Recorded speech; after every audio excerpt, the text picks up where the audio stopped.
On Christmas morning, I stood in the living room holding a mug of warm cocoa when my daughter-in-law leaned close to my son and said loud enough for me to hear that after the holiday it was finally time to put me in a nursing home. She said it with the same tone she used when ordering groceries, casual, decisive, like I was just another task they were tired of dealing with. My son looked away ashamed, but not enough to defend me. I felt the floor tilt beneath me, yet I didn't shout or beg. I simply smiled the kind of smile that makes people uneasy and said that before I go anywhere we should sit together and watch something special. They exchanged confused glances, not knowing that the quiet, widowed man they underestimated had spent weeks preparing for the moment they pushed too far. As they settled onto the couch, still whispering about how much easier life would be without me, I pressed play. From the second the first image filled the screen, their faces drained of color. This story begins right there in that living room, but where it goes from here is something no one in my family saw coming. If you stay with me, you will witness betrayal that cuts deeper than any holiday wound, a humiliation they thought would break me, and the revenge that rose from it. Every twist is real, every moment sharp, and when the truth finally lands, you will understand why sometimes the quietest person in the room is holding the most explosive secret. Keep listening, because the satisfaction waiting at the end of this story is something they absolutely deserved. My name is Lawrence Sutton. I am 67 years old, a retired structural engineer who spent 40 years designing bridges and buildings meant to stand for generations. I built my career on precision patience and the belief that every structure, no matter how grand, begins with a solid foundation. I never imagined I would need those same principles to protect my own home from the people living inside it. Christmas morning arrived the way it always does in Virginia, cold and quiet, with frost clinging to the window panes like lace. I woke before dawn, as I have every day since Elizabeth passed 3 years ago, and made my way downstairs to prepare breakfast. The kitchen still smelled faintly of her lavender soap, a scent I could never bring myself to wash from the curtains she had chosen. I set the table exactly as she taught me, forks on the left, knives and spoons on the right, napkins folded into neat triangles beneath the plates. The roses I had cut from her garden sat in a crystal vase at the center, their red petals soft against the morning light. I touched my wedding ring and whispered to the empty room, "Another Christmas without you, Liz." For a moment, I allowed myself to remember the way she used to hum carols while flipping pancakes, the way she insisted on real maple syrup even when money was tight, the way she would kiss my cheek and call me her steady man. Those memories are all I have left of her now. That and the house we built together, the one I swore I would never leave. The coffee had just finished brewing when I heard voices drifting from the living room. My son Christopher and his wife Jenna must have come downstairs while I was lost in thought. I paused near the doorway, not intending to eavesdrop, but their words stopped me cold. "After Christmas, your father is going to a nursing home." Jenna's voice was sharp, certain, the way she always sounded when she had already made a decision and expected the world to follow. "I've already picked one.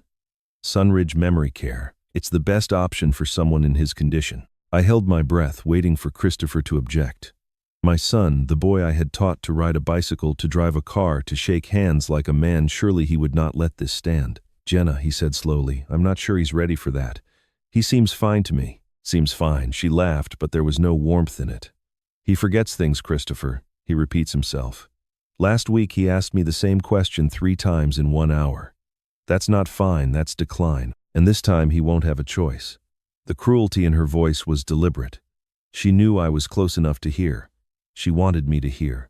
I stood there in the hallway, my hand resting on the wall Elizabeth and I had painted together 30 years ago. I should have felt anger. I should have felt betrayal. But instead, something strange happened. I smiled. I touched my wedding ring again, feeling its familiar weight against my finger, and murmured softly, "Liz, looks like you were right about her." Elizabeth had warned me once near the end, when the illness had taken most of her strength but none of her clarity. She had looked at me with those knowing eyes and said, "Watch that one, Lawrence. She looks at our house the way a buyer looks at property." I had dismissed it as the morphine talking. Now I understood she had seen what I could not. I straightened my shoulders and walked into the living room. Jenna sat on the couch with her legs crossed, a cup of coffee balanced in her manicured hands. Christopher stood by the window, avoiding my eyes. Neither of them expected me to appear so calmly, so steadily, as though I had not just heard my own exile being planned. "Good morning," I said. "Breakfast is ready." Jenna smiled, that polished practice smile she wore like armor. "Merry Christmas, Dad. Did you sleep well?" "Very well, thank you." I took my seat at the head of the table, the place I had occupied for 42 years. Before we eat, I wanted to mention something. Elizabeth left us a gift, a video she recorded before she passed. She asked me to wait until the right moment to share it with the family. I paused, letting the words settle. I think this Christmas is the right moment. Christopher looked up confused. Jenna's smile did not waver, but something shifted behind her eyes. After breakfast, I continued, let's watch it together. I think you'll find it very enlightening. Jenna set down her coffee cup with exaggerated care. That sounds lovely, Dad. I'm sure whatever Elizabeth left behind is very sentimental. I met her gaze and held it. For one long moment, neither of us blinked. And for the first time since she had married into this family, I saw something flicker in her eyes. Not guilt, not shame, but fear. The fear of someone who realizes they may have underestimated their prey. That Christmas breakfast passed in silence, broken only by the sound of silverware against plates and Nora's occasional humming. My granddaughter sat beside me, her small feet swinging beneath the table, her eyes bright with the innocent excitement that only children can sustain on Christmas morning. She had received a new sketchbook from me, wrapped in paper I had chosen myself, and she clutched it to her chest like a treasure. Jenna barely acknowledged the gift, too busy checking her phone between bites of the French toast I had prepared. After the meal, Jenna announced that the video could wait until evening. We have guests coming for lunch, she said, as though this settled the matter entirely. Your little home movie can wait, Dad. She said the word dad the way one might say stranger, with polite distance and no warmth at all. Christopher said nothing. He simply helped clear the dishes and avoided my eyes, as he had learned to do whenever his wife made decisions for the household. I did not argue. I had learned long ago that arguing with Jenna only gave her ammunition to use later. Instead, I retreated to my study, the small room at the back of the house that Elizabeth had insisted I keep for myself. Every man needs a place to think, she had told me when we first moved in 42 years ago. I was 25, then freshly married, terrified and thrilled in equal measure. Elizabeth had stood in the doorway of this empty house, her hand resting on her stomach where Christopher was just beginning to grow, and she had smiled at me with such certainty. This house will outlive us both, Lawrence. Promise me you'll protect it. I had promised. I had kept that promise through 40 years of marriage, through the raising of our son, through the slow decline of Elizabeth's health, and the unbearable silence of her absence. This house was not just property to me. It was the museum of our life together. The living room still held the indent in the carpet where we had danced on our 25th anniversary, swaying to Frank Sinatra, while Christopher rolled his teenage eyes from the staircase. The kitchen window framed the rose garden Elizabeth had planted the spring after her diagnosis, determined to leave something beautiful behind. The hallway upstairs still bore the faint marks where Christopher had measured his height each birthday, pencil lines climbing the wall like a ladder toward adulthood. Every room held a memory. Every corner held a ghost. And now Jenna wanted to send me away so she could fill these spaces with whatever emptiness she carried inside her. I spent the morning in my study listening to the sounds of the house, preparing for guests I had not been consulted about. Jenna's voice carried through the walls, sharp and commanding, directing Christopher to move furniture and set out appetizers. At one point, she knocked on my door without opening it. Lawrence, it might be best if you ate lunch in your room today. My colleagues don't need to see well, you know. It's just easier this way. I did not respond. I heard her heels click away down the hallway, satisfied by my silence. Around noon, while the guests laughed in the living room and Jenna performed her role as the perfect hostess, I found myself drawn to the kitchen. I had promised Nora I would help her make cookies later, and I needed to find Elizabeth's old recipe box, the wooden one with hand-painted roses on the lid that her mother had given her as a wedding gift. I found it on the top shelf of the pantry, dusty but intact, filled with index cards covered in Elizabeth's careful handwriting. As I flipped through the recipes, her famous apple pie, the Christmas ham glaze, the snickerdoodles, Nora loved, a small piece of paper slipped out and fluttered to the floor. I bent down to retrieve it and recognized Elizabeth's script immediately. But this was not a recipe. It was a note written on the back of an old grocery list, dated 2 years before she died. Some people smile with their teeth, not their eyes. Watch carefully, my love. I read the words 3 times, trying to understand. Elizabeth had never been cryptic with me. She had always spoken her mind directly, sometimes too directly for polite company. Why had she hidden this message inside a recipe box? What had she wanted me to watch for? I tucked the note into my pocket and returned to my study, my mind turning over possibilities I was not yet ready to name. That evening, after the guests had departed, and Jenna had retired upstairs with a headache she blamed on the stress of entertaining, I sat down to dinner with Christopher and Nora. The meal was quiet. Christopher pushed food around his plate, distracted by something I could not identify. At one point, I looked up and caught him staring at Jenna's empty chair with an expression I had never seen before. It was not love. It was not even resentment. It was something colder, more calculated, the look of a man solving a problem in his head. When he noticed me watching, he quickly looked away and asked Nora about her new sketchbook. Nora brightened immediately. She had been drawing all day, she said, filling page after page with pictures of everything she saw. I draw, so I remember, she explained, her voice serious beyond her 8 years. Grandma told me once that memories fade, but pictures stay forever. I asked if I could see her drawings, but she shook her head and clutched the book to her chest. Not yet, Grandpa. They're not finished. But someday I'll show you everything. I let the matter rest, though I noticed how her eyes moved around the room, observing, recording, missing nothing. That night, after the house had fallen silent, I went to my safe. I needed to check that everything was in order: the deed to the house, the insurance policies, Elizabeth's jewelry that I kept meaning to give to Nora when she was older. I turned the combination lock and opened the heavy door, and at first glance nothing seemed disturbed. The documents were stacked neatly. The velvet box holding Elizabeth's pearls sat exactly where I had left it. But then I noticed the empty space on the top shelf. The small USB drive, the one Elizabeth had given me before she died, labeled in her handwriting for Lawrence watch when ready, was gone. I had not touched that drive in 3 years. I had not been ready to hear whatever message she had left for me. I had told no one about it except Elizabeth herself. Yet someone had opened this safe, found the drive, and taken it without a word. The question was not who. I already knew the answer to that. The question was, what had Elizabeth recorded that someone wanted hidden? The days following Christmas brought a subtle shift in the household atmosphere. Jenna, who had always maintained a careful distance from me, suddenly became attentive in ways that felt less like warmth and more like surveillance. She appeared in doorways, when I least expected her, asking questions wrapped in the language of concern. "Dad, I was thinking about your finances," she said one morning while I was reading the newspaper. "Have you updated your life insurance beneficiary recently? Christopher and I just want to make sure everything is in order. You know, for your peace of mind." Her smile was perfect, practiced, and precise, but it never quite reached her eyes. The next day she asked about my will. "It's just practical planning," she explained, leaning against the kitchen counter while I washed dishes. "We should help you organize all those documents. You wouldn't want anything to get lost or confused, especially at your age." By the third day, she had moved on to banking. "What's the password to your online accounts, Dad, just in case you forget and need help accessing them? We're family. We should know these things about each other." I gave her vague answers and watched her frustration build beneath that polished exterior. She was not accustomed to resistance, however gentle. Each deflection seemed to sharpen something behind her eyes, something cold and calculating that reminded me of Elizabeth's hidden note. Some people smile with their teeth, not their eyes.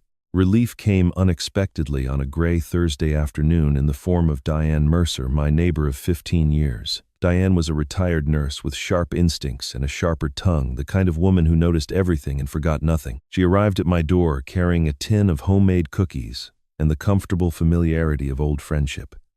"You look tired, Lawrence," she said, settling into the chair across from me in the study. "That woman working you to the bone." I smiled despite myself. Diane had never bothered to hide her feelings about Jenna. "Just the usual holiday stress," I said. "Nothing I can't handle." She studied me for a moment, then lowered her voice. "I saw something strange last week. Thought you should know." She glanced toward the door as if checking for eavesdroppers. "There was a man here while Christopher was at work. Tall, silver hair, expensive-looking coat. Jenna met him at the door and hugged him, called him Papa." I set down my coffee cup carefully. "That's impossible. Jenna told us her parents died when she was 12. Car accident. Well, unless ghosts wear Italian wool, that man was very much alive." Diane leaned back, her expression troubled. "You know, Elizabeth mentioned something to me once years ago, right after Christopher announced the engagement. She said, 'That girl looks at our house the way a wolf looks at a sheep.' I thought she was joking, you know how Liz could be. But now I'm not so sure she was joking at all." The words settled over me like a cold weight. Elizabeth had seen something I had missed. She had tried to warn me in her own way: the hidden note, Her quiet comments to friends and I had been too blind to understand. After Diane left, I found myself alone in the living room trying to process what I had learned. Jenna had lied about her family. She had a father, or at least a man she called Papa, who visited in secret. What else had she concealed behind that practiced smile? The answer came sooner than I expected. While tidying the entryway closet, I noticed a folded paper on the floor near Jenna's designer handbag. It must have fallen from her purse without her noticing. I picked it up and unfolded it, my hands steady, even as my heart began to race. Sunridge Memory Care deposit required $8.500 month. It was a brochure for the nursing home she had mentioned on Christmas morning. But beneath the printed information, someone had written in neat handwriting, "Get doctor's letter use, Dr. Brennan." The words were underlined twice. She was not merely considering options. She was building a plan step by methodical step to have me declared unfit and removed from my own home. The nursing home, the questions about my finances, the probing into my passwords and beneficiaries. Each piece now fit into a larger picture, and the image it formed was chilling. That evening, while Jenna attended a work function and Christopher stayed late at the office, I sat with Nora in the living room. She was drawing in her sketchbook, her small tongue poking out in concentration when she looked up at me with serious eyes. "Grandpa, Mommy told me you're going on a long vacation after Christmas, but I don't want you to go." Her voice trembled slightly. "Who will read me stories? Who will help me water Grandma's roses?" My heart cracked along fault lines I had not known existed. I pulled her close and kissed the top of her head. "Don't worry, sweetheart. Grandpa isn't going anywhere. I promise." She nodded against my chest, and I held her until she fell asleep in my arms, her sketchbook clutched like a shield against a world that was changing too fast for any of us to understand. Later that night, after I had carried Nora to bed and the house had fallen into darkness, my phone rang. The caller ID displayed a name I had not seen in 3 years, Harrison Blake, Elizabeth's attorney. Lawrence Harrison said, his voice low and urgent. "We need to meet. There's something Elizabeth asked me to keep secret until the time was right." He paused, and in that silence I heard the weight of whatever truth he carried. "I believe the time has come." Harrison Blake arrived the following afternoon, his silver sedan pulling into the driveway while Jenna was at work and Christopher attended meetings in the city. I had chosen the timing deliberately. Whatever secrets Elizabeth had entrusted to her attorney, I wanted to hear them without an audience. He looked older than I remembered, grayer at the temples, deeper lines around his eyes, but he carried himself with the same quiet authority that had made him Elizabeth's trusted counsel for over 2 decades. In his hands he held a manila envelope yellowed with age, its edges soft from years of careful storage. A wax seal held the flap closed, and across the front in Elizabeth's unmistakable handwriting were the words, "Open only when the wolves show their teeth. Liz." We sat in my study with the door closed. Harrison placed the envelope on the desk between us and met my eyes with an expression of profound gravity. "She made me promise to wait," he said. "Elizabeth was very specific about the conditions. She said I would know when the time was right and that you would know too." He gestured toward the envelope. "Given what you told me on the phone, the nursing home plans, the questions about your finances, the forged documents I've been tracking, I believe the wolves have shown their teeth." My hands trembled slightly as I broke the wax seal and removed the contents. Inside was a handwritten letter on Elizabeth's personal stationery dated 5 years ago, 2 full years before her death. "My dearest Lawrence," I read aloud, my voice catching on her familiar endearment. "If Harrison has given you this, it means Jenna has finally made her move. I saw it the day she first looked at our house, those calculating eyes that measured worth not warmth. I've been preparing ever since. Everything you need is in Harrison's hands. Trust him as you trusted me. There is more to come, my love. But first let this settle. Then ask Harrison for the complete file. I promise you I have not left you unprotected." I set the letter down, unable to continue. Elizabeth had known. 5 years ago, while she was still healthy enough to plan, she had seen what I could not. Harrison gave me a moment to compose myself before continuing. "Elizabeth created a living trust shortly after writing that letter. It contains what we call a triggering forfeiture provision, a clause that automatically revokes inheritance rights if anyone attempts to forge your signature on property-related documents." He paused to let the significance sink in. She named Nora as the contingent beneficiary. If the provision is triggered, everything bypasses both Christopher and Jenna entirely. She thought of everything I murmured. She also recorded a video explaining the trust and her reasons for creating it. That recording was stored on a USB drive that she gave to you. Harrison's expression darkened. I assume, based on what you told me, that the drive has gone missing.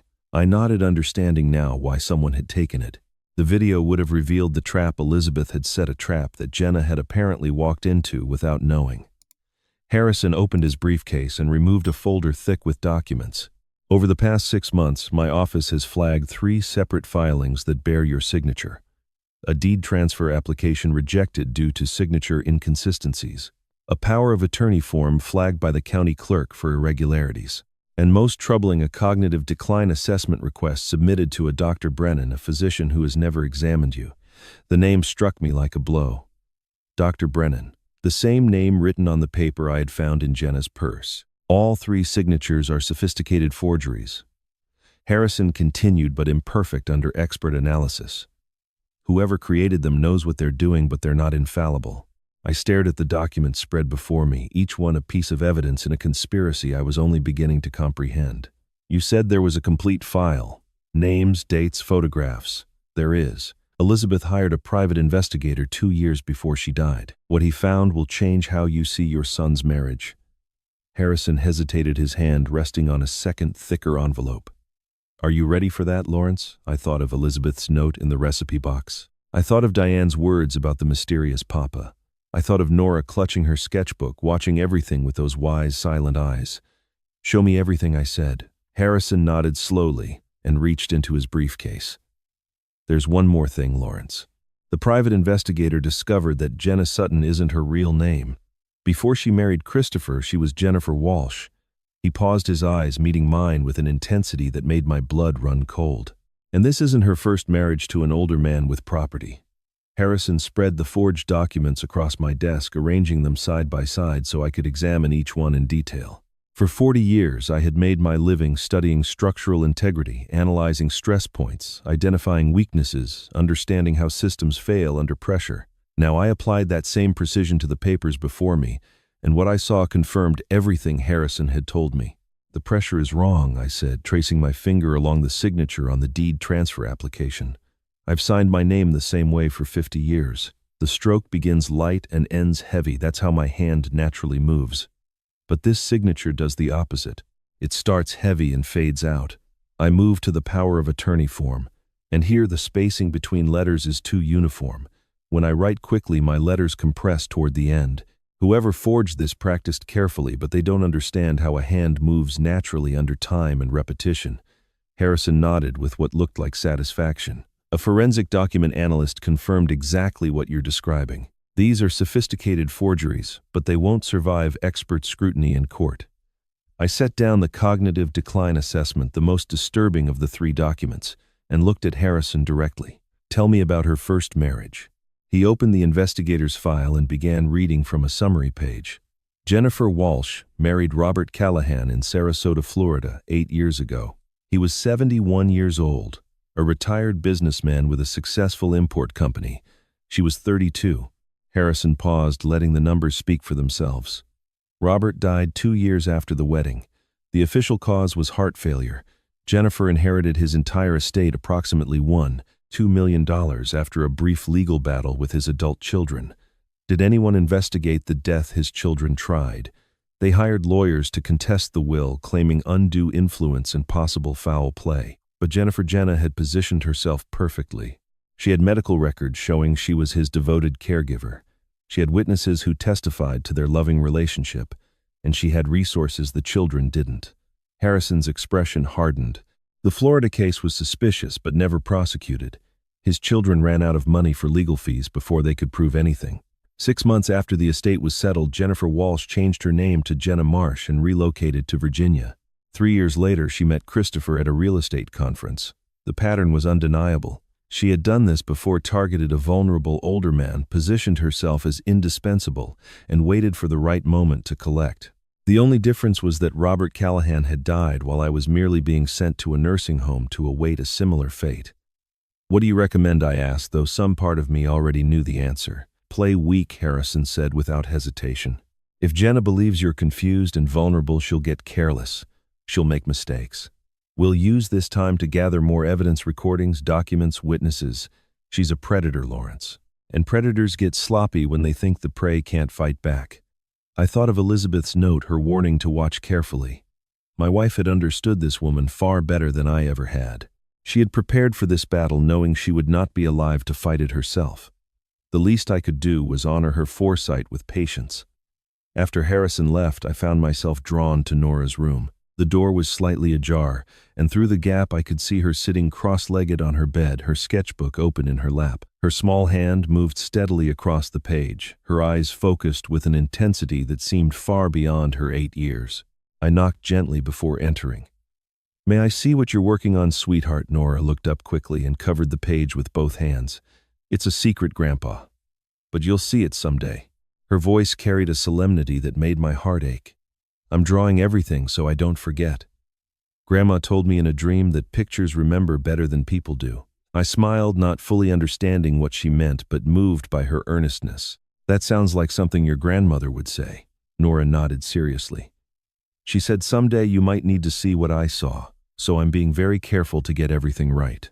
I kissed the top of her head and left her to her mysterious work, wondering what an 8-year-old could possibly be documenting with such dedication. Children see the world differently than adults, without filters, without excuses, without the comfortable lies we tell ourselves to avoid painful truths. Perhaps Nora saw things the rest of us had trained ourselves to ignore.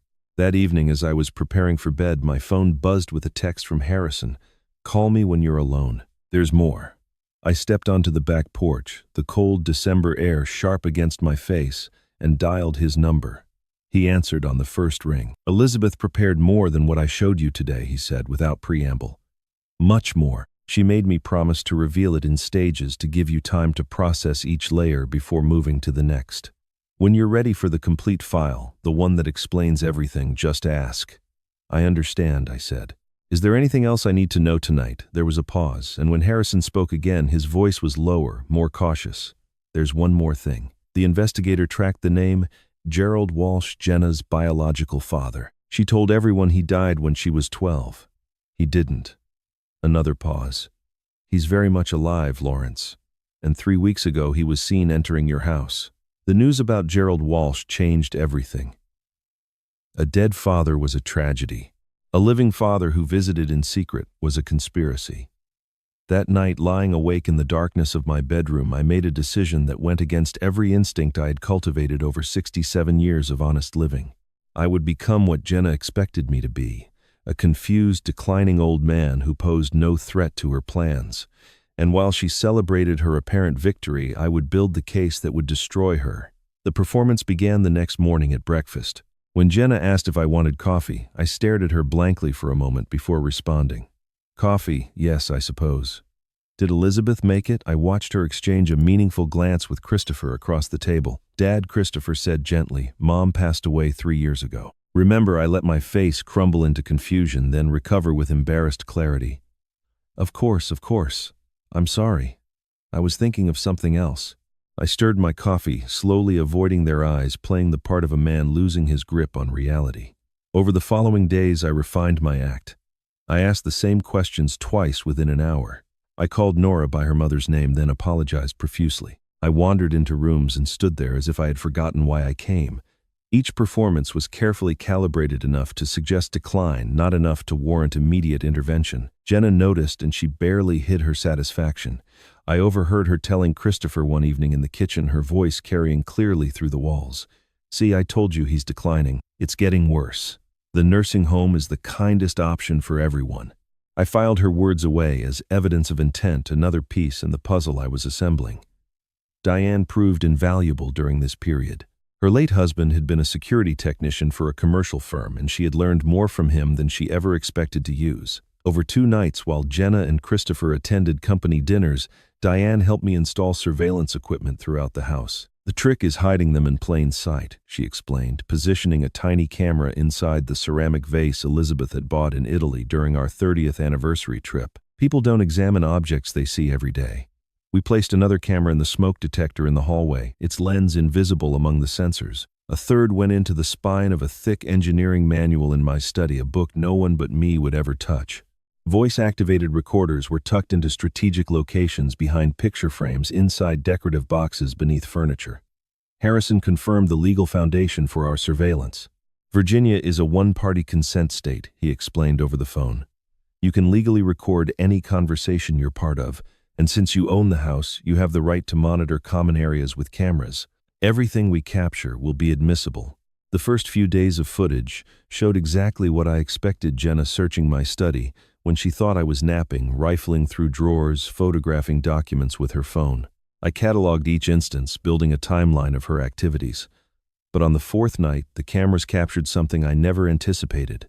It was past 2 a.m. when movement triggered the kitchen camera. I expected to see Jenna continuing her nocturnal investigations. Instead, the grainy footage showed Christopher, my son, the man I had watched surrender to his wife's control for years, standing alone by the counter. He held his phone in front of him, angled toward the bedroom door, and appeared to be recording something. I turned up the audio and heard it. Jenna's voice, muffled but distinct, talking in her sleep in the next room. Christopher's face in the dim light was conflicted, pained, but beneath the anguish was something I recognized: determination. The same expression he had worn as a boy when facing a problem he refused to let defeat him. I replayed the footage 3 times, trying to understand what I was seeing. My son was secretly recording his own wife. How long had this been going on? What had driven him to this point, and why had he hidden it from me? The next morning provided another piece of the puzzle. I positioned myself on the living room sofa with a book, pretending to doze while keeping my eyes barely open.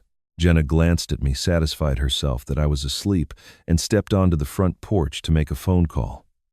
The window beside me was cracked just enough for her voice to carry. "Everything is ready, Papa," she said, her tone businesslike and cold. "By New Year the house will be ours." "He's declining faster than I expected. You should see him forgetting names, repeating himself. The nursing home paperwork is almost complete." A pause while she listened. "He signed the documents already, or at least he will soon. The doctor's letter should arrive next week. After that, it's just a matter of filing." She ended the call and returned inside, never noticing that my eyes had opened fully, that my supposedly failing mind had captured every word. That night, I sat alone in my study watching Christopher's kitchen footage for the 4th time. For 8 months, I had believed my son was lost, too weak to stand against his wife, too blind to see her manipulation. Now I wondered if I had been the blind one all along. What if Christopher had been fighting a silent war this entire time, gathering evidence in secret, waiting for the right moment to strike? What if my son was not my enemy, but my ally? I called Harrison the next morning, my voice steady despite the tremor in my hands. "I'm ready. Show me everything Elizabeth left." He arrived that afternoon carrying a weathered wooden box I recognized immediately. Elizabeth had kept her most precious keepsakes in boxes like this: letters from her mother, dried flowers from our wedding, the hospital bracelet from Christopher's birth. On the lid, in her graceful handwriting, were words that made my throat tighten: "The truth is heavy, my love, but you're strong enough to carry it." We sat together in my study, the box between us like an unopened grave. Harrison watched me with patient eyes as I lifted the lid and began to examine what my wife had spent years assembling in secret. The photographs came first, dozens of them printed on glossy paper, each one dated and annotated in the investigator's precise handwriting. They showed Jenna meeting with a tall, silver-haired man in various locations: coffee shops, parking lots, a restaurant with outdoor seating. In every image, the man was leaning forward, gesturing emphatically, showing her documents or pointing at something on a laptop screen. His body language spoke of instruction, of coaching, of a teacher drilling lessons into an eager student. The man was Gerald Walsh, Jenna's supposedly dead father. Beneath the photographs lay a detailed background report. Gerald Walsh, 68 years old, had served 4 years in federal prison from 2009 to 2013 for elder fraud. After his release, he had been suspected in at least 3 additional cases across Florida, Texas, and Arizona, all involving younger women who married wealthy older men, all ending with the men losing their assets or their lives. None of the subsequent cases had resulted in prosecution due to insufficient evidence. The investigator had found an email Gerald sent to an associate, printed and highlighted in the file: "Train them young. By the time they marry, they're perfect." The key is: patience, befriend the family, earn trust, wait for cognitive decline, or create the appearance of it. If the mark dies naturally, so much the better. If not, there are ways to accelerate the timeline. I read those words 3 times, feeling something cold settle in my chest. This was not mere greed. This was a system refined over decades, designed to strip vulnerable people of everything they had built. The next document traced Jenna's recruitment. Gerald had fathered her during a brief relationship when he was in his 30s, then abandoned the mother before Jenna was born. He found his daughter again when she was 16, troubled, angry, hungry for the father she had never known. Over the following years, he had groomed her, trained her, and transformed her into what the investigator called his most successful operator.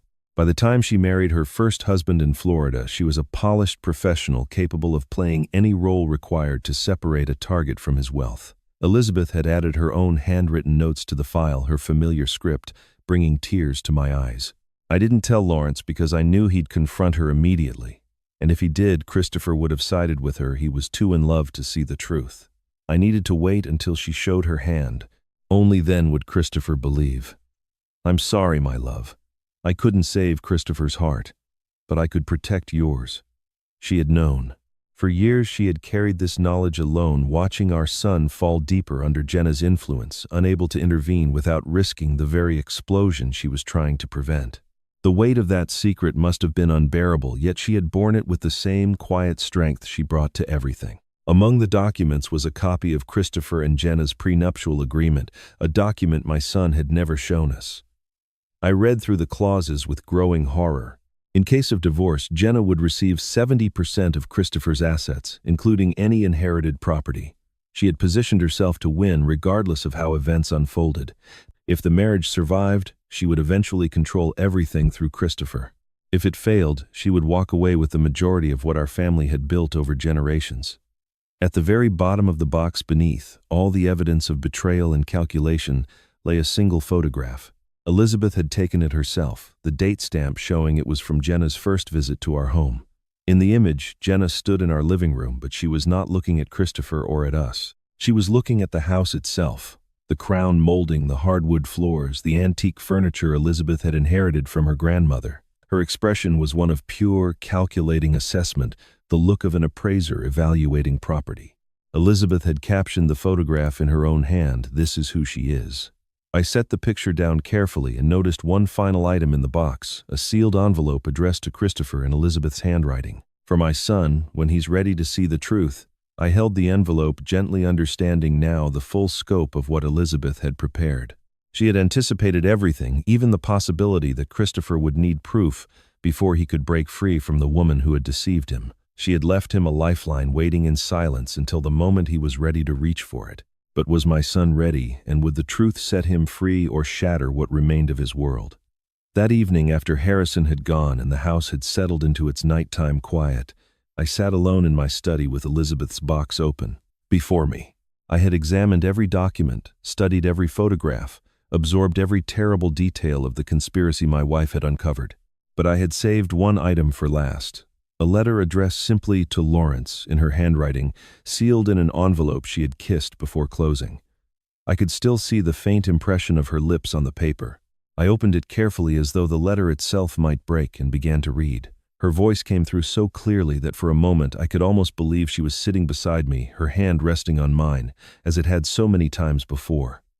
"My dearest Lawrence," she wrote, "if you're reading this, I'm sorry I couldn't tell you sooner. I didn't want to poison your relationship with Christopher, and I didn't want you to spend my last years worrying instead of loving me. But I also couldn't leave you unprotected." The tears came then sliding down my cheeks and falling onto the paper. I wiped them away carefully, not wanting to blur her words. "Remember what I always told you, don't fight with anger. Fight with patience. Anger makes you predictable. Patience makes you dangerous. You've spent your whole life building things that don't collapse under pressure. Apply that same precision to this.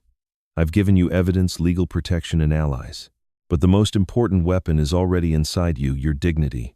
Never let her take that. Never let her see you break." I paused, remembering all the times Elizabeth had counseled me through difficulties, professional setbacks, family conflicts, the 1,000 small crises that make up a life. She had always been the calm center of our world, the one who saw clearly when emotion clouded everyone else's vision. And when this is over, because it will end, my love, don't spend the rest of your life being angry. Spend it being happy. Teach Nora to plant flowers. Help Christopher become the man I know he can be. And when you miss me, Just water my roses. Forever yours, Elizabeth. I folded the letter and held it against my chest, letting the grief wash through me. She had known she was dying when she wrote these words. She had spent her final months not in fear or self-pity, but in meticulous preparation to protect the people she loved. Even from beyond the grave, she was still taking care of me. I looked at the sealed envelope addressed to Christopher, still untouched in the box. Every instinct told me to open it, to read what Elizabeth had written to our son, to know everything before deciding my next move. But I resisted. This letter was not mine to open. Christopher would need to choose for himself whether to see the truth his mother had preserved for him. A parent can offer the door, but the child must walk through on his own. My resolution crystallized in that moment. This battle was not merely about protecting the house, though I would fight for every brick Elizabeth and I had laid together.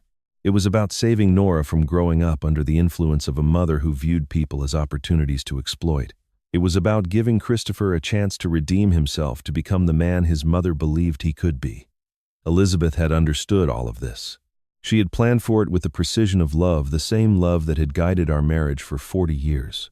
I began planning my counterattack. With Harrison's help, I would compile everything into a single devastating presentation: the hidden camera footage, the audio recordings, the forged documents displayed alongside my genuine signatures, and Elizabeth's voice explaining the living trust provisions. I would wrap it like a Christmas present and give it to the family when the moment was right. Let Jenna think she had won. Let her believe the confused old man was surrendering. The surprise would be all the more complete. I was still making notes when a soft knock came at my bedroom door. The clock showed nearly midnight. I opened the door to find Christopher standing in the hallway, his face haggard, his eyes rimmed with red, as though he had not slept in days. He glanced nervously down the corridor toward the master bedroom where Jenna slept, then looked at me with an expression I had not seen since he was a boy confessing to a broken window. "Dad," he whispered, his voice barely audible. "We need to talk. I know you're not really losing your memory. And I know what Jenna's planning." He hesitated, his hands trembling at his sides. "I need to show you something." Before I could respond, he pulled out his phone and began navigating to a folder filled with audio files and video clips. "I've been collecting evidence for 8 months, Dad. I wanted to act sooner, but I needed to be sure. I needed enough proof that no one could deny it, not even me." He pressed play. Jenna's voice filled the room, clear and cold and utterly without remorse. "Once the old man is in the nursing home, we sell the house and split it with Papa. Christopher won't stop us. He's too weak to do anything. He'll sign whatever I put in front of him." The recording ended. Christopher stood before me with tears streaming down his face, waiting for my judgment. I looked at my son, really looked at him, and understood that I had been wrong about him all along. I pulled Christopher into my study and closed the door softly behind us. He stood in the center of the room, his phone still clutched in his hand, tears continuing to fall as the weight of his secret finally lifted. For 8 months he had carried this burden alone, and now it poured out of him in a flood of words and emotion. "It started 8 months ago," he said, his voice hoarse. "Jenna was in the shower, and her laptop was open on the bed. I wasn't snooping, I just needed to check my email. But there was a folder on her desktop labeled Property Documents. Something made me click it." He wiped his eyes with the back of his hand. "That's when I found the forged signatures. Your name, Dad. On deed transfers, on power of attorney forms, documents you never signed." "Why didn't you confront her?" I asked gently. "I wanted to. God, I wanted to. But I knew what would happen. She'd delete everything, claim I was paranoid, turn it around on me somehow. She's done it before, made me feel like I was the crazy one, like I was imagining things." He shook his head bitterly. "And if I accused her without proof, she'd have destroyed the evidence and probably claimed I was abusing her. She's threatened that before, Dad. She said if I ever crossed her, she'd make sure I never saw Nora again." The revelation struck me like a physical blow. My son had been living under that threat for years, paralyzed by the fear of losing his daughter. "So I decided to stay silent and gather proof," Christopher continued. "I installed a recording app on my phone. Every conversation she had when I was nearby, every phone call she made when she thought I was asleep, I captured it all. Over 40 hours of recordings now. I copied her emails with Gerald, saved her text messages, documented every suspicious transaction in our accounts." His voice hardened with something like pride. "I know I looked weak, Dad, but I needed her to think I was under her control. It was the only way she'd keep talking." He began showing me the evidence on his phone. Audio clips of Jenna referring to me as an investment opportunity. Email threads between her and Gerald discussing something they called Phase 2, the nursing home plan. Text messages to a friend I didn't recognize. By January, the old man will be someone else's problem, and we'll have a very profitable new year. Financial records showing wire transfers totaling $50,000 from Gerald to an account in Jenna's maiden name, advance payment apparently for services to be rendered. "Why did you wait so long to tell me?" I asked when he finished. Christopher's face crumpled. "Because every time I gathered enough courage to act, she'd do something that made me doubt everything. She'd make my favorite dinner. She'd play with Nora in the backyard, laughing like a real mother. She'd hold my hand in bed and tell me she loved me." His voice broke. I kept thinking maybe I was wrong. Maybe I was seeing conspiracies where there were only coincidences. Maybe the woman I married was still in there somewhere. He fell silent for a moment, struggling to compose himself. "But then I found the nursing home deposit," he said finally. $8,500 paid from an account I didn't know she had to a facility I'd never heard of. That's when I knew there was no more doubt. This wasn't paranoia. This was real. I looked at my son, truly looked at him, and saw not the weak man I had believed him to be, but someone who had endured years of manipulation while secretly building the case that would free us all. He had played a role even more demanding than mine, pretending to be controlled while documenting every step of his controller's plan. "I'm proud of you," I said, and I meant it with every fiber of my being. "Your mother would be proud too." I retrieved the sealed envelope from Elizabeth's box and placed it in his hands. "She left this for you. Read it when you're ready." Christopher stared at his mother's handwriting, fresh tears welling in his eyes. He tucked the envelope carefully into his jacket pocket, saving it for a private moment. "We'll do this together," I said. "I'll continue playing confused and you'll continue playing obedient. On Christmas morning we'll spring the trap. She won't know what hit her until it's too late." Christopher nodded, and for the first time in years I saw something like hope in his expression. We spent the next hour comparing evidence, combining our separate investigations into a single devastating case. By the time we finished, we had enough material to destroy Jenna's schemes entirely and possibly send her to prison. As Christopher prepared to leave, he paused at the door. "There's one more thing, Dad. Nora knows something is wrong. She hasn't said anything to her mother, but she's been watching everything. And she's been drawing it all in that sketchbook of hers." I remembered Nora's words from days ago, "I'm drawing everything so I don't forget." At the time, I had smiled at what I thought was childish imagination. Now I wondered what that child had truly seen and what she had recorded in her own silent, innocent way. The days leading up to Christmas Eve became a blur of clandestine activity. While Jenna went about her daily routines, confident that her plans were proceeding without obstacle, we worked in secret to assemble the weapon that would destroy her. Harrison arrived each afternoon with equipment and expertise, slipping through the back door, while Jenna attended her real estate appointments. Diane came with him, her steady presence, a comfort during those tense hours. Christopher joined us whenever he could escape his wife's notice, adding his own recordings to the growing collection. And I, the confused old man who could barely remember names, coordinated everything with the precision that had defined my engineering career. The video compilation took 3 days to perfect. We worked in my study with the door locked, the hidden cameras temporarily disabled to prevent any record of our activities.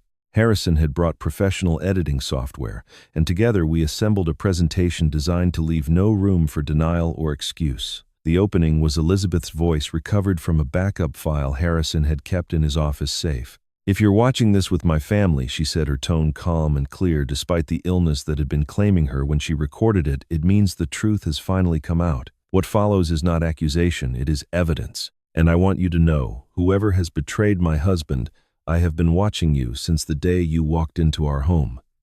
The hidden camera footage came next. We showed Jenna searching my safe, her gloved hands rifling through documents she had no right to touch. We showed her photographing my financial records with her phone. We showed her holding the forged power of attorney form up to the light, examining her handiwork with evident satisfaction. Then came the audio recordings, mine and Christopher's combined into a damning chorus. Jenna's voice filled the study as we worked each clip worse than the last.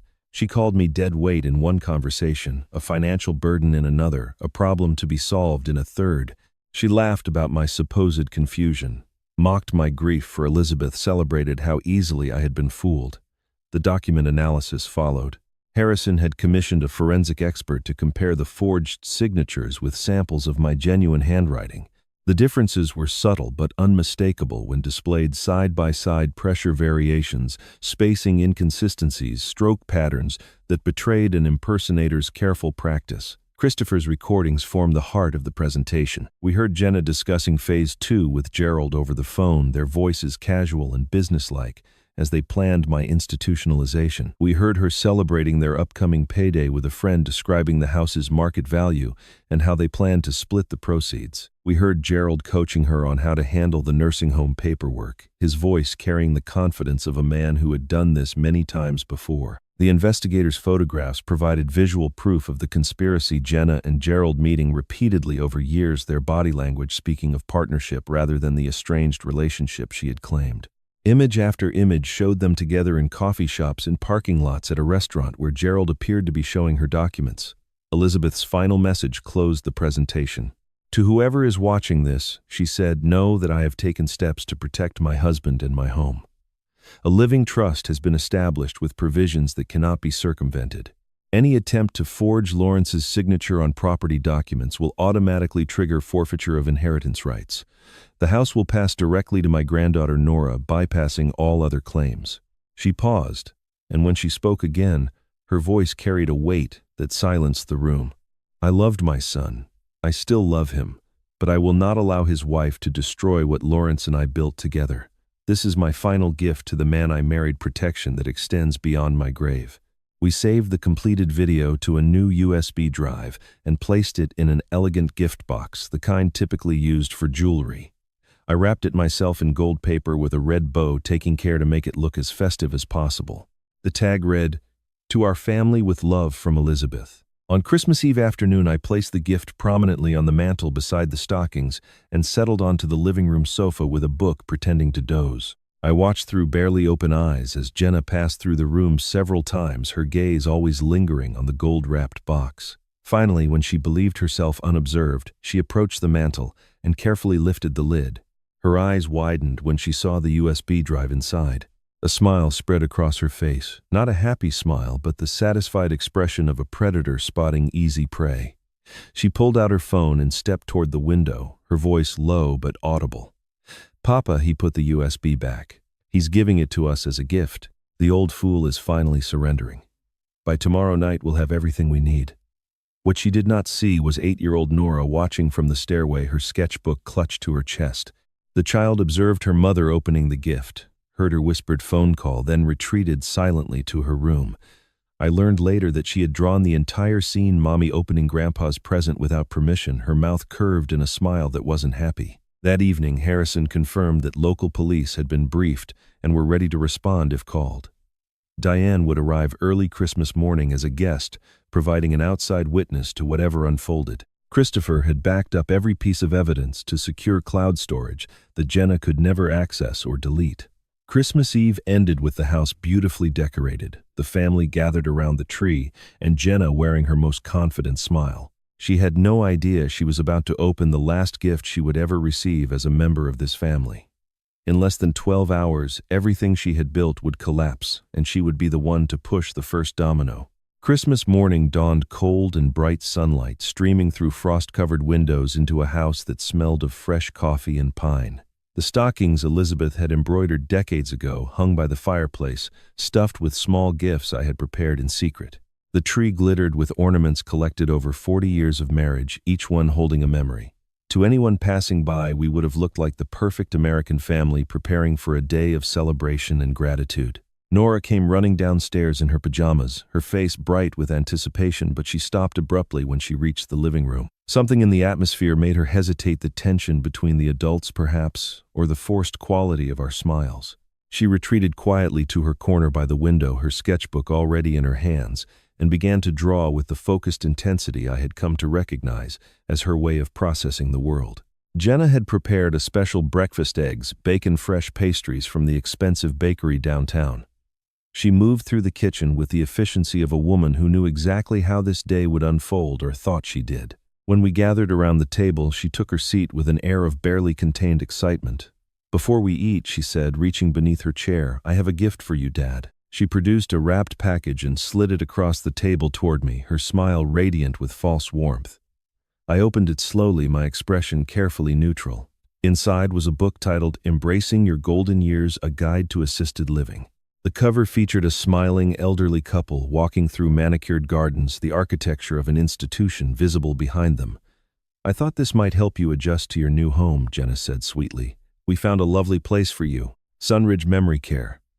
The staff is wonderful, and you'll have so many new friends your own age."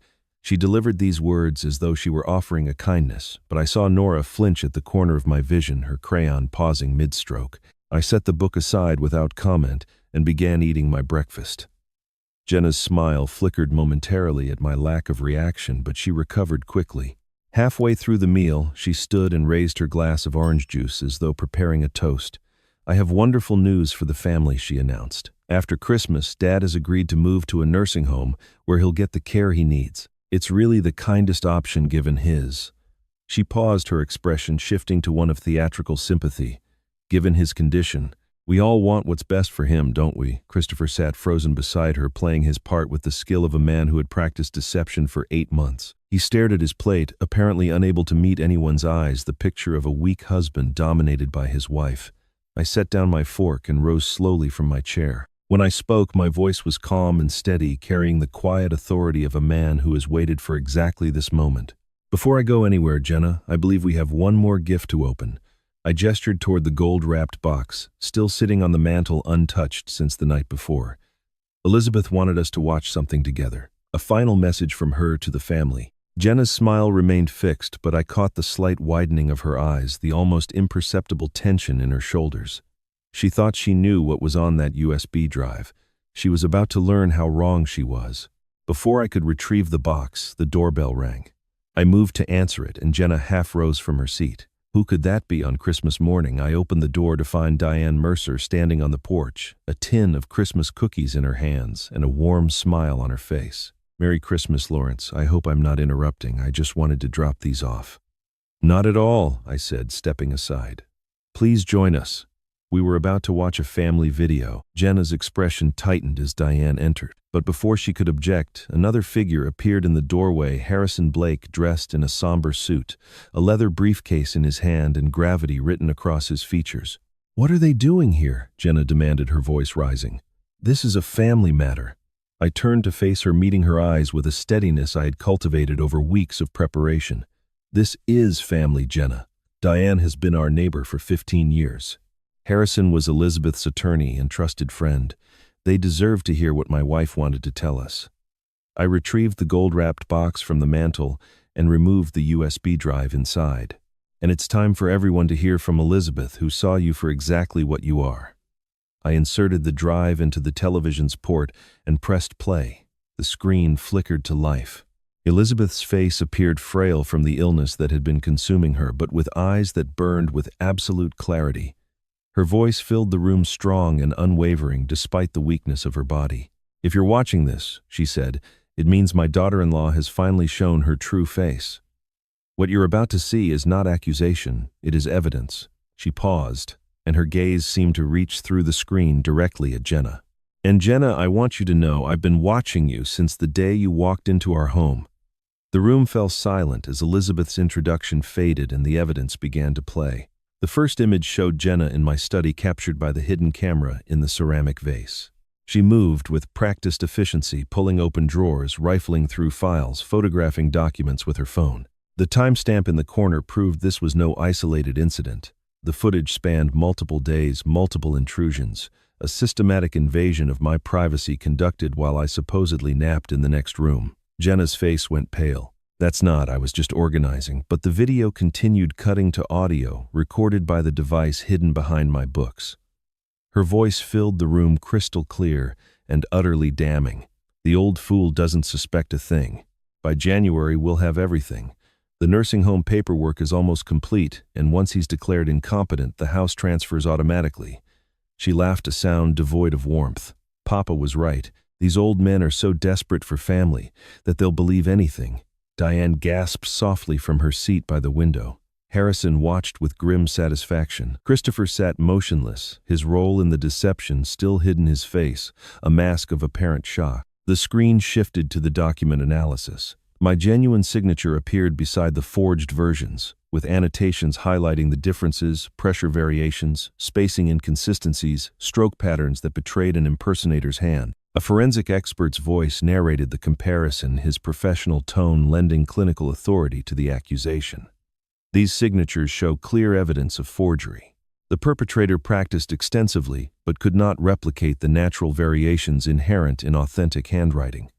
Then came the photographs. Image after image showed Jenna meeting with a tall, silver-haired man in various locations over a span of 3 years. They were clearly comfortable together, laughing, gesturing, reviewing documents. The man's face was circled and labeled Gerald Walsh. Elizabeth's voice returned. The investigator I hired discovered that Jenna's biological father did not die when she was 12, as she told everyone.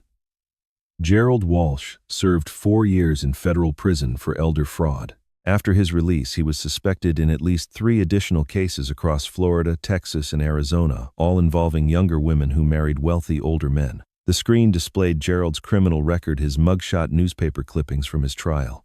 Elizabeth continued, her voice steady, despite the devastating nature of what she was revealing.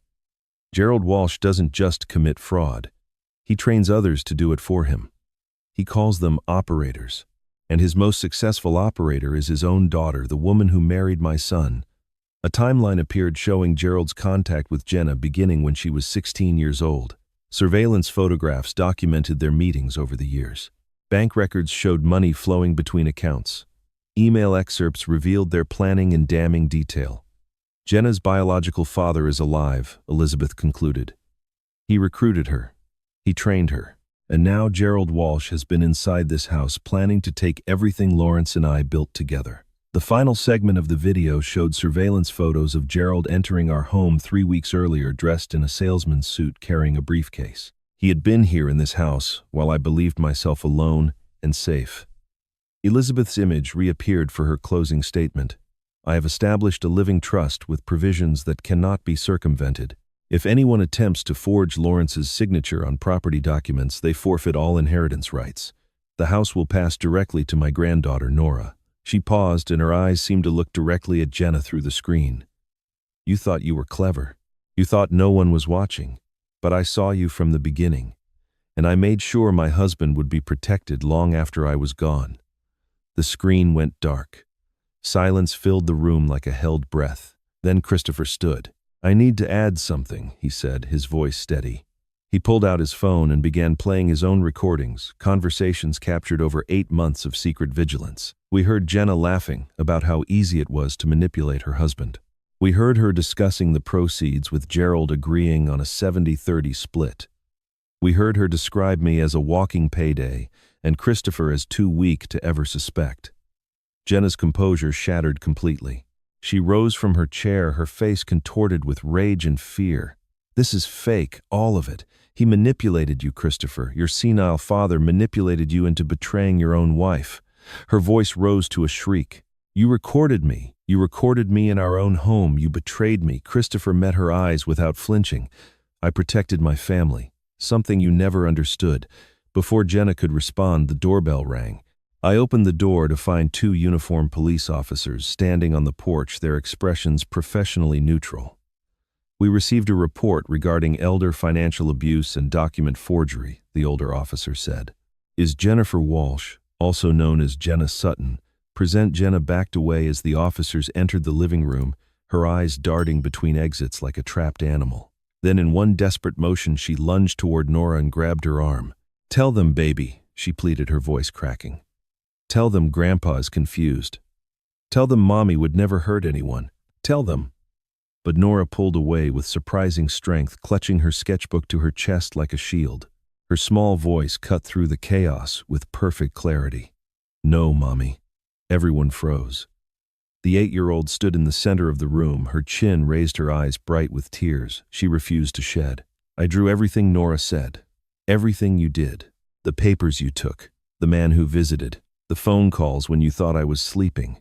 She hugged her sketchbook tighter. Grandma told me in a dream to remember. So I did. and I'm going to show them." The room seemed to hold its breath as Nora stepped forward, her small frame trembling but her resolve unmistakable. She walked past her mother without a glance past the police officers, who watched with expressions of professional surprise, past Christopher, who reached for her but stopped when he saw the determination in her eyes. She came directly to me and placed her sketchbook in my hands with the solemnity of a witness presenting evidence at trial. "Grandma Elizabeth told me in a dream that the truth is always beautiful, Grandpa," she said, her voice clear despite the tears glistening on her cheeks, "even when it's sad. So I drew the truth." I looked down at the worn cover of the sketchbook, the same one I had given her for Christmas, now filled with images I had never been allowed to see. My hands trembled as I opened to the first page. The drawing showed a woman with yellow hair standing in front of a large gray box, my safe. The woman's hands were reaching inside, pulling out papers. In childish handwriting along the bottom, Nora had written, "Mommy opens Grandpa's secret box, November 3. The date corresponded exactly with footage we had captured on the hidden cameras. I turned the page. Another drawing showed the same yellow-haired woman sitting at my desk, papers spread before her, a phone in her hand, taking pictures. Mommy takes papers from Grandpa's desk, November 8. The next page made my throat tighten. A tall figure with silver hair stood at our front door, and the yellow-haired woman was hugging him. The tall man comes to visit. Mommy calls him Papa. November 15. Nora had captured Gerald Walsh's visit with the accuracy of a surveillance photograph rendered in crayon and colored pencil.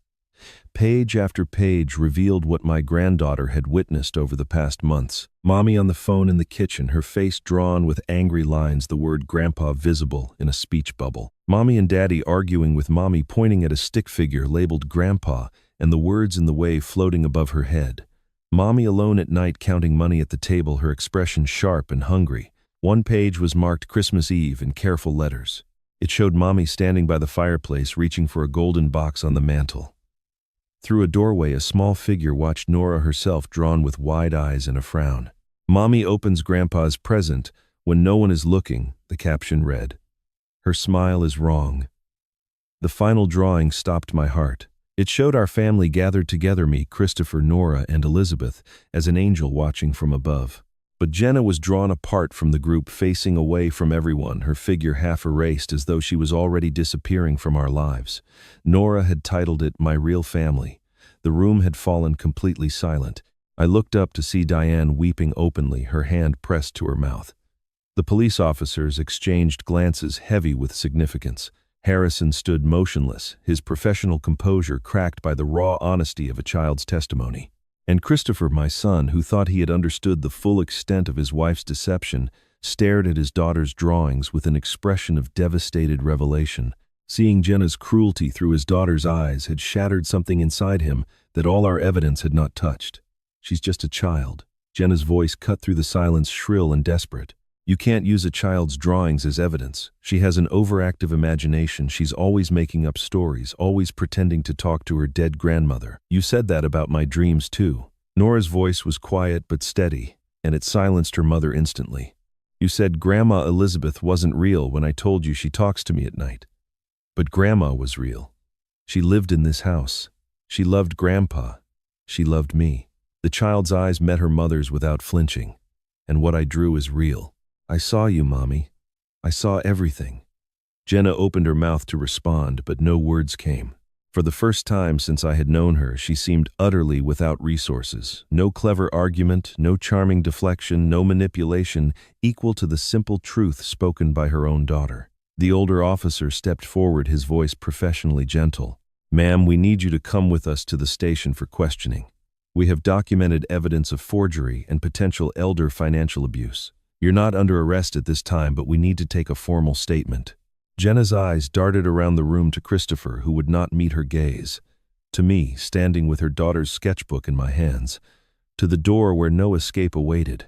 The fight drained out of her visibly, her shoulders sagging, her perfectly maintained facade crumbling into something desperate and small. As the officers guided her toward the door, she passed close to me and paused. Her voice dropped to a hiss, meant only for my ears. "This isn't over, old man. You think you've won, but I'll find a way. I always do." I met her eyes with the calm steadiness that Elizabeth had counseled in her letter. "For you, Jenna, it is over. You just don't know it yet." The officers led her out. Through the window, I watched them help her into the back of the patrol car, her golden hair catching the winter sunlight one last time before the door closed. The car pulled away, and the house fell into a silence, broken only by Nora's soft crying. Diane moved first, gathering the breakfast dishes with the practical kindness of a woman who understood that normal tasks could anchor people in crisis. Harrison began collecting documents, preparing for the legal proceedings that would follow. Christopher sank into a chair and buried his face in his hands, his shoulders shaking with silent sobs. But Nora came to me. She climbed into my lap as she had done since she was a toddler, curling against my chest with her sketchbook still clutched in her small hands. I held her tight, feeling her heartbeat against mine, letting my tears fall freely into her hair. "Grandpa," she whispered after a long moment. "Did I do the right thing?" I tightened my arms around her, this brave child who had carried such a heavy burden in secret. "You did what your grandmother would have done, sweetheart. You told the truth when it was hard. That's the bravest thing anyone can do." She nodded against my chest, her breathing slowly steadying. She told me to. In my dream, she said, "Draw it all, little bird. Your grandpa will know what to do." I kissed the top of her head and held her closer, grateful beyond words for the wisdom Elizabeth had planted in this child, and for the love that connected us still across the boundary that separates the living from the dead. The days following Christmas passed in a blur of phone calls, legal consultations, and quiet moments of healing. Harrison became a constant presence in our home, guiding us through the labyrinth of criminal proceedings with the steady competence that had made him Elizabeth's trusted counsel for so many years. He laid out the charges against Jenna during our first formal meeting, his voice clinical but not unkind. Forgery, multiple counts, all felonies under Virginia law. Attempted elder financial abuse, also a felony, carrying significant prison time. Conspiracy to commit fraud with Gerald Walsh, named as co-conspirator, and identity fraud for using an alias to conceal her criminal history when she applied for her real estate license. He paused, letting the weight of the accusation settle. The prosecutor is pushing for no bail, citing flight risk and the organized nature of the scheme. Given the evidence we've provided, I expect the judge will agree. The news about Gerald Walsh came the next morning. Harrison called before I had finished my coffee, his voice carrying a satisfaction I had rarely heard from him. They got him. Federal marshals arrested Gerald Walsh at a hotel outside Richmond around 3 a.m. He had a suitcase packed and a one-way ticket to Mexico in his pocket. I heard papers shuffling on his end. Federal authorities are taking over because his fraud scheme crossed state lines. He's facing 15 to 20 years minimum. And here's the best part: because of the evidence Elizabeth's investigator compiled, they're reopening his Florida case. The family of his first victim has been notified. After all these years, they might finally get justice. I thanked Harrison and hung up, then sat for a long while staring at Elizabeth's roses through the kitchen window. She had set all of this in motion years ago, never knowing if her preparations would be needed, never certain that her suspicions were correct. Yet she had built a case so thorough that it was now bringing down not just the woman who had invaded our family, but the entire criminal operation behind her. Christopher spent most of that day in his childhood room, the door closed, emerging only for meals he barely touched. I understood his need for solitude. The woman he had married, the mother of his child, had been revealed as a fraud from the very beginning. Every memory of their relationship was now tainted by the knowledge of her deception. He needed time to grieve the life he thought he had built. Late in the afternoon, I knocked gently on his door. He opened it with red-rimmed eyes and a face aged by sorrow. In his hands, he held Elizabeth's letter, the sealed envelope she had left for him, now opened, the paper worn from repeated reading. "She knew," he said, his voice hoarse. "Mom knew from the beginning. She tried to warn me, but I wouldn't listen." He handed me the letter, and I read my wife's words to our son. "My dear son, if you're reading this, I'm sorry I couldn't save you from her. I tried to warn you, but you were in love, and love is blind. I know this because I loved your father the same way. I don't blame you for marrying her. I blame myself for not being more direct. But I believe in you, Christopher. I believe that when you finally see the truth, you'll have the courage to protect what matters. Protect your daughter, protect your father, and protect yourself. It's not too late to become the man I know you can be. With all my love, Mom." I returned the letter to Christopher and pulled him into an embrace. We stood there for a long moment, father and son, bound by grief and love and the determination to honor the woman who had believed in us both. The next day, Christopher met with Harrison to begin divorce proceedings. He cited fraud and irreconcilable differences, terms that barely captured the magnitude of Jenna's betrayal. He also filed for full custody of Nora with my formal support as co-petitioner. Harrison discovered something that brought the first genuine smile I had seen from my son in days. The prenuptial agreement Jenna had been so proud of contained a clause she had apparently overlooked. In cases of proven fraud or criminal conviction by either party, all terms of the agreement became void. The document she had designed to protect her interests would now offer her nothing. That evening, Christopher's phone rang. I watched his face harden as he looked at the screen, a call from the county detention center. He answered without speaking and listened for nearly a minute, his expression unchanging. I could hear Jenna's voice, tinny and desperate, through the speaker, pleading with him to drop the charges, to tell the police it was all a misunderstanding, to remember the good times they had shared. Christopher let her speak until she ran out of words, and then he responded in a voice I had never heard from him before, cold, final, utterly without compromise. "You never loved me," he said. "You never loved Nora, and you certainly never loved my father. Don't call again." He hung up and blocked the number with a few quick taps, then set the phone face down on the table. When he looked at me, I saw something new in his eyes. Not the broken man of the past few days, but someone harder, clearer, ready to rebuild. Harrison arrived that night with one final item from Elizabeth's files. He handed me a small videotape, the kind that required the old VHS player Elizabeth had insisted we keep despite its obsolescence. A label in her handwriting read, "For Lawrence Play Last." "She told me to give this to you after everything was over," Harrison said quietly. "She was very specific about the timing. She said you would understand when the moment was right." I held the tape carefully, feeling its weight, wondering what more Elizabeth could possibly have prepared. She had already given me evidence, legal protection, allies, and the means to save our family from destruction. What final message had she saved for this moment? 3 weeks after Christmas, I sat in a Richmond courtroom and watched the woman who had tried to destroy my family face the consequences of her choices. Jenna appeared before the judge in an orange jumpsuit, her designer wardrobe replaced by institutional fabric, her perfect hair pulled back without the benefit of professional styling. The polished confidence that had carried her through years of deception had shattered completely, leaving behind someone diminished and frightened, a predator stripped of her camouflage. The judge, a stern woman in her 60s with silver hair and sharp eyes, reviewed the evidence Harrison had compiled. She examined the forgery documentation, watched segments of the video recordings, studied the financial records showing the $50,000 Gerald Walsh had transferred to his daughter as advance payment for services not yet rendered. When she finished, she removed her reading glasses and addressed the courtroom with the weight of absolute authority. "Bail is denied," she announced. "The defendant presents a substantial flight risk, and the evidence suggests a coordinated fraud scheme involving multiple parties across state lines. The defendant will remain in custody pending trial." Jenna's attorney objected, arguing that his client had no prior criminal record under her current name and posed no danger to the community. The judge's response was swift and final.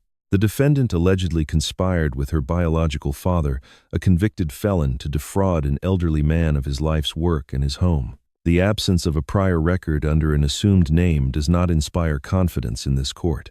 The protective orders followed immediately. Jenna was prohibited from contacting me, Christopher, or Nora by any means. She could not come within 500 feet of our home, our vehicles, or any location where we might be present. Her attorney called these measures excessive. The judge disagreed. News of Gerald Walsh's fate reached us 2 days later. In a federal hearing across town, he had been denied bail entirely. The FBI had linked him to 4 confirmed fraud cases spanning 15 years, and the publicity surrounding our case had prompted additional victims to come forward: an elderly widow in Texas, a retired teacher in Arizona, a grieving widower in Florida whose children had spent years trying to prove what had really happened to their father.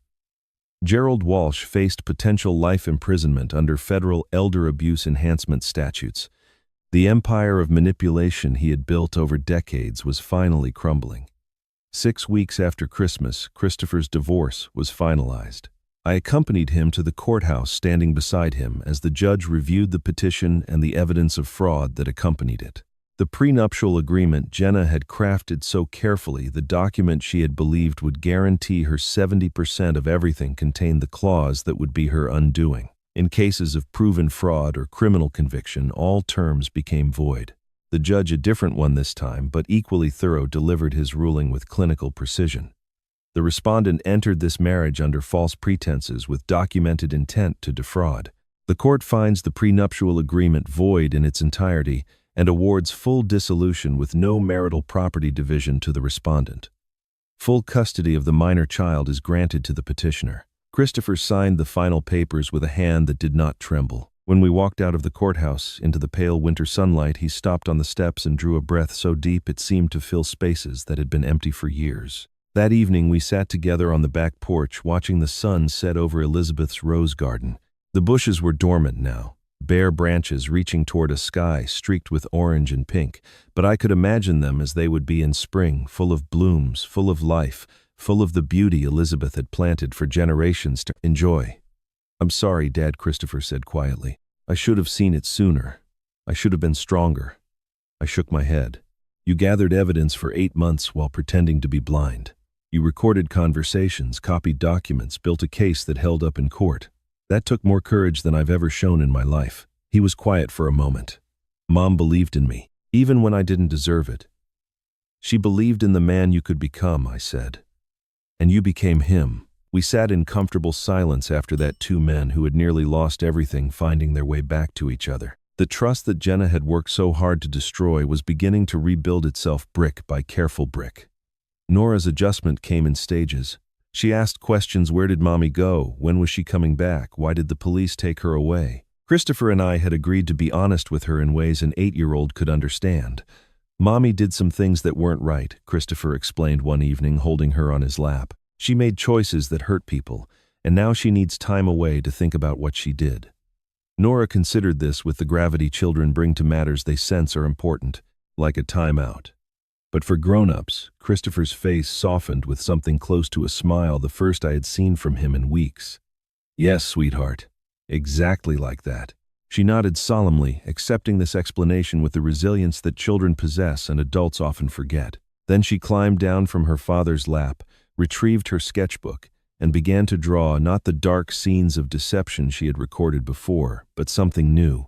A house with smoke curling from the chimney. 3 figures in the yard smiling, an angel watching from a cloud above. That evening I finally felt ready. I retrieved the old VHS player from the closet where Elizabeth had insisted we store it and connected it to the television in my study. The tape marked play. Last slid into the machine with a mechanical click. I settled into my chair, Elizabeth's rose garden visible through the window in the fading light. "Okay, Liz," I whispered to the empty room. "What's your final message?" The screen flickered, and Elizabeth appeared. But she was not alone. Beside her hospital bed sat a young woman I had never seen before, someone in her late 20s with kind eyes and an expression of quiet determination. The tape quality was grainy, the color slightly faded, but Elizabeth's voice came through clear and strong despite the illness that was visible in her thin face and hollow cheeks. She sat propped against pillows in a hospital bed, tubes trailing from her arm, yet her eyes held the same fierce clarity I had loved for 40 years. Beside her sat a young woman I did not recognize, someone in her late 20s, with kind eyes and an expression of quiet determination. "Lawrence, my love," Elizabeth began, and the sound of her voice broke something open inside me. "If you're watching this, you've won. Not because you fought, but because you remembered who you are." She paused, gathering strength, and I found myself leaning toward the screen as though I could somehow reach through time and touch her one last time. "I want to introduce you to someone. This is Sarah. Her grandmother was Gerald Walsh's first victim, a widow named Margaret who lived in Arizona and lost everything 15 years ago. Sarah's family tried to get justice, but they didn't have the resources or the evidence. The case went cold. Gerald Walsh walked free. And Margaret died 2 years later, broken by what had been stolen from her. Elizabeth's hand reached out to take Sarah's, the gesture tender and conspiratorial. I found Sarah 2 years ago through my investigator. When I learned what Gerald had done to her grandmother, I knew I couldn't just protect you, I had to help stop him entirely. Sarah and I have been working together ever since. Everything I gathered, the photos, the documents, the pattern analysis showing his methodology, we did it together. She nodded to the young woman who leaned toward the camera with tears glistening in her eyes. "Mr. Sutton," Sarah said, her voice steady despite her emotion, "your wife saved my family from spending the rest of our lives wondering if we could have done more.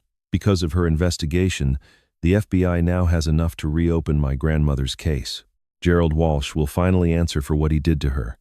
Sarah paused, composing herself. Mrs. Sutton was the bravest woman I ever met. She was fighting cancer and a fraud scheme at the same time, and she never once complained. She just kept saying, "Justice is patient. We have to be patient too. I'm sorry you lost her, but I wanted you to know her work didn't just protect you. It's going to protect other families too."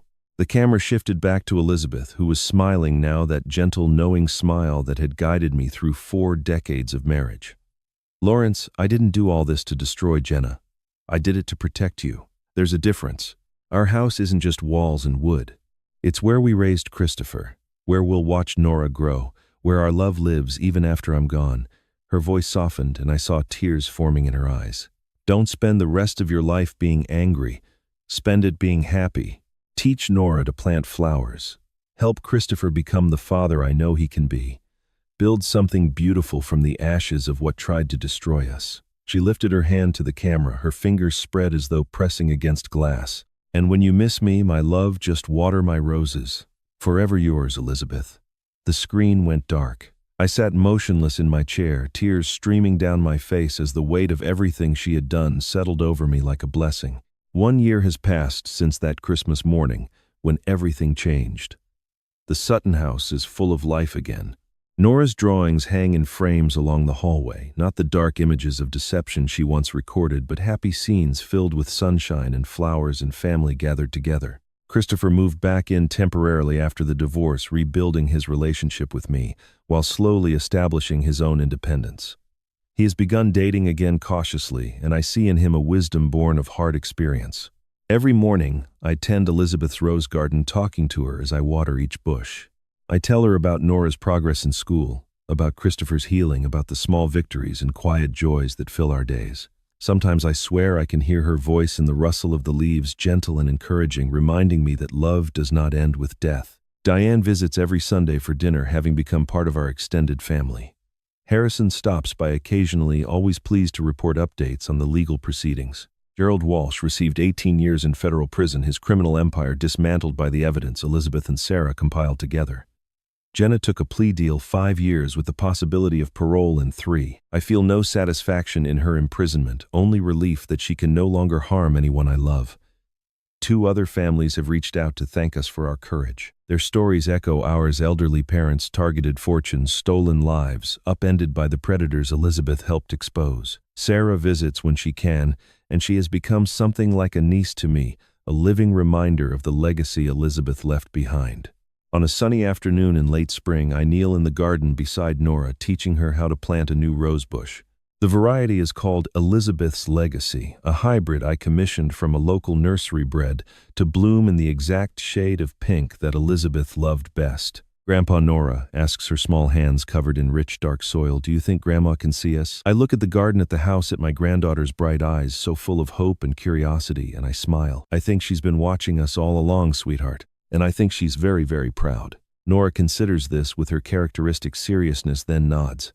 "I'm going to draw her a picture of our new rose, so she knows it's growing." I take her small hand in my weathered one, feeling the soil warm between our fingers. "That's a beautiful idea, little bird."